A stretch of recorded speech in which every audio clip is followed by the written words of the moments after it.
Olá! Hoje a nossa análise mergulha em alguns fundamentos da inteligência artificial.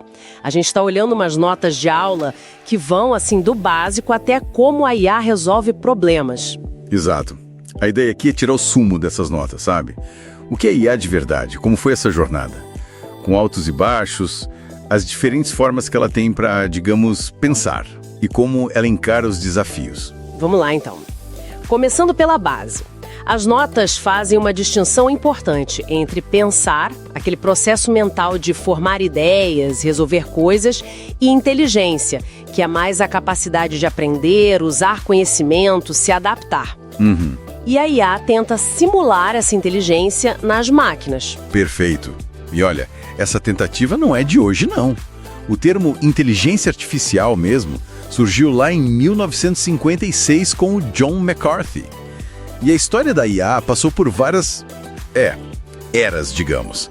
Teve a pioneira, depois a simbólica, muito focada em regras, lógica. Aí veio o aprendizado estatístico, depois a conexionista com redes neurais, a generativa que está tão em alta agora, e já se fala nas próximas, né? Híbrida, autônoma, ética. Nossa! Mas nem tudo foi sucesso direto. Teve os tais invernos da IA, períodos de bastante desilusão, menos verba. Puxa, esses invernos mostram que não foi uma linha reta, né? Foi um caminho com obstáculos. E hoje em dia a gente ouve muito falar de IA fraca versus forte. A fraca é especialista, né? Tipo, jogar xadrez, recomendar vídeo. Isso. E a forte seria aquela com consciência geral, que ainda é mais ficção científica. As notas indicam que o foco atual está mais em criar agentes que agem racionalmente para atingir objetivos, certo? Não necessariamente imitar o pensamento humano. Exatamente. É mais sobre comportamento racional do que cópia da mente. E para a gente entender como essas IAs funcionam na prática, as notas destacam dois paradigmas principais. O primeiro é o simbólico, a chamada IA clássica. Simbólica. Isso. Ela funciona com base em regras lógicas, símbolos bem definidos. Coisa do tipo, se acontecer X, então faça Y, sabe? Sistemas especialistas entram aí.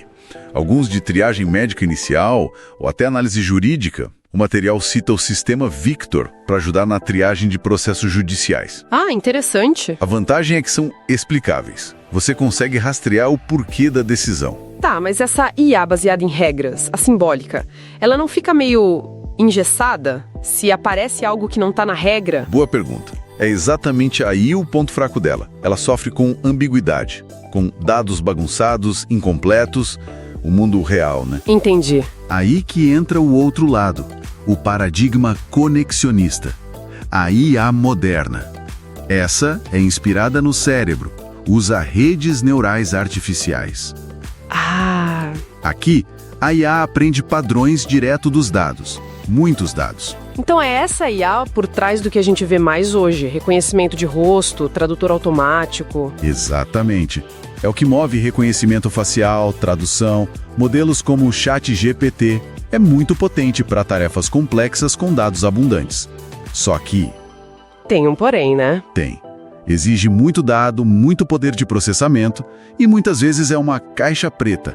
Difícil saber exatamente como ela chegou lá. É um trade-off, né? A clássica explica o porquê, mas pena com a bagunça. A moderna lida com a bagunça, mas nem sempre explica o como. Faz todo sentido. Uma escolha entre explicar e performar no caos. Ok, então temos essas duas filosofias. Mas voltando para a IA simbólica, a de regras.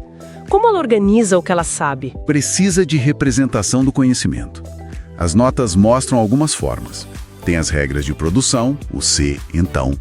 Tem redes semânticas que conectam conceitos tipo gato é um mamífero. E árvores de decisão, que parece um fluxograma de perguntas e respostas. Certo. Representar o conhecimento é crucial. Mas e para usar esse conhecimento? Para tirar uma conclusão, decidir algo? Aí entra a inferência lógica. É como ela deduz coisas novas do que já sabe. Pode ser por encadeamento progressivo, ir dos fatos para a conclusão, ou regressivo, partir da hipótese e ver quais fatos comprovam. Entendi a lógica. E para conectar isso com a ação? As notas falam de agentes inteligentes. Isso. Pensa num agente como um sistema que, que percebe o ambiente ao redor, usa sensores para isso, aí ele decide o que fazer, tem uma função interna para isso, e age usando atuadores. Um carro autônomo seria um exemplo, então. Perfeito. Ele percebe a rua, os outros carros, sensores, decide acelerar, frear, virar, função do agente, e executa essas ações, atuadores. E tem tipos diferentes de agentes, desde os bem simples, de reflexo, até os que têm memória, planejam para alcançar metas ou buscam a maior utilidade, o maior benefício. Legal pensar assim.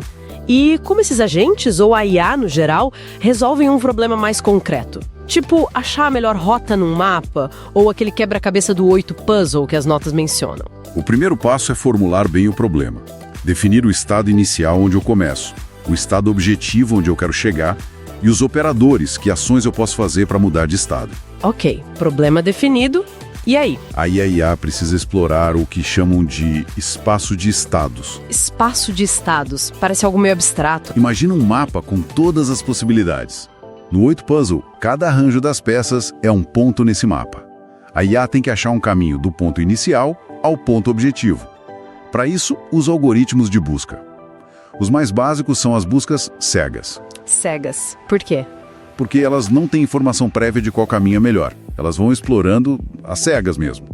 As duas principais são a busca em profundidade, ou DFS, e a busca em largura, BFS. E qual a diferença básica entre elas? Pensa num labirinto de novo. A busca em profundidade, DFS, é como escolher um corredor e ir até o fim dele.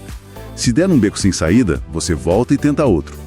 Ela gasta pouca memória do caminho percorrido, mas pode te levar por um caminho muito longo e não acha necessariamente o mais curto. Entendi. E a outra? A busca em largura é como se você olhasse todas as portas do corredor onde está antes de escolher uma e passar para o próximo nível de corredores.